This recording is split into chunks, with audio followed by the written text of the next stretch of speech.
Hey everyone, welcome to another Acres of Timber CRM tutorial. Today we are going to be discussing how to add a domain for funnels and websites. So just a quick heads up, not every part of this can be done through the Acres of Timber CRM. When you're adding a domain, you will need to be able to access your domain provider or host. So just make sure you have that information ready to go, and it should be a breeze. If you're using a major provider like GoDaddy, it's all very easy to do. So we're going to get started by going to the very bottom on this left-hand side here and hitting settings. And then we're going to navigate to domains. And once we're here, we'll hit add new domain on this top right here. So what you're going to do is put the domain in, and then this is when we're going to need to go over to our hosting, and we're going to need to create an A record.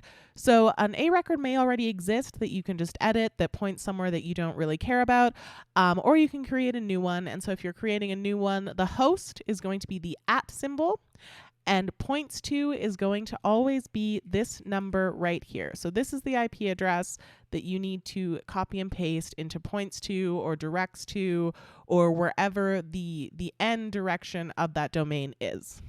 And then once you've done that, you're going to save that all on the domain side, and then normally give it a couple of minutes. Sometimes it's really, really fast. Sometimes it can take up to half an hour or longer.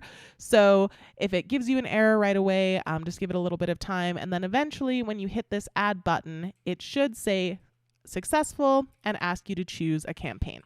And so then from this drop-down menu here, you would choose what campaign you want it to direct to, and then that's when we're going to go into this edit button here and make sure that it's directing to that domain.